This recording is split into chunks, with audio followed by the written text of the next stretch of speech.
Good morning, everyone. What's going on? Charlie here. So, I'm not sure if you've heard of this, but we're going to talk about the 10 principles of the United Nations Global Compact. We're going to look at principles 1 and 2, which is human rights in this one, and then I'll briefly explain what the UN Global Compact is. Let's go ahead and get started. So, the United Nations Global Compact is a non binding United Nations pact to encourage businesses and firms worldwide to adopt sustainable and socially responsible policies and to report on their implementation.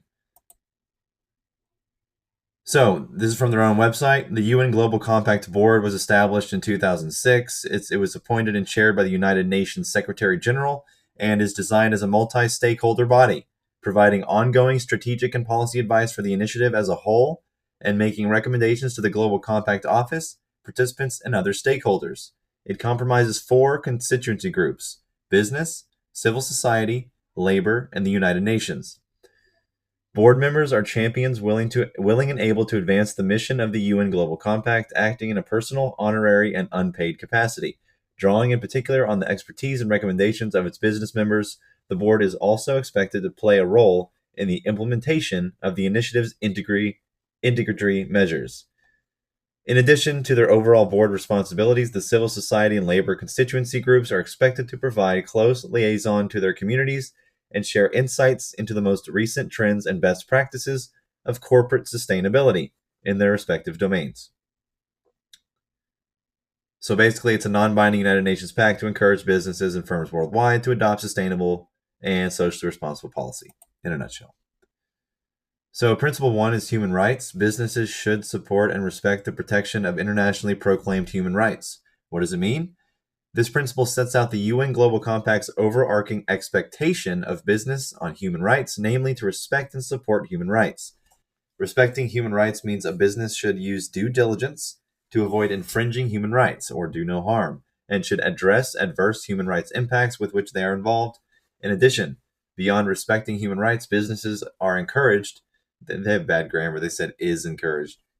Businesses are encouraged, or business is encouraged, to take action to support human rights. This means seeing the opportunity to take voluntary action to make a positive contribution towards the protection and fulfillment of human rights, whether through core business, strategic social investment, or philanthropy, public policy, engagement or advocacy, and or partnerships and other collective action. Pretty vague there. Now, why should companies care? Well, respect for human rights is the right thing to do, but it also is a business issue. Not respecting human rights poses a number of risks and costs for business, including putting the company's social license to operate at risk, reputational damage, consumer boycotts, exposure to legal liability and adverse action by investors and business partners, and reduced productivity and morale of employees. While governments have the primary duty to protect, respect, and fulfill human rights, other organizations and individuals have an important complementary role to play in respecting and supporting human rights, says you. Now, companies should consider three sets of factors in determining the scope of their responsibility to respect human rights, or, in other words, the risk of potential negative impacts on human rights in connection with conduct of their business. The first is to consider the country and local context in which it is operating for any human rights challenges that context might pose. Information about these are available from NGOs, government, international trade unions, and international organizations. There are also services that seek to bring such context-specific risks together in formats more easily digested for business.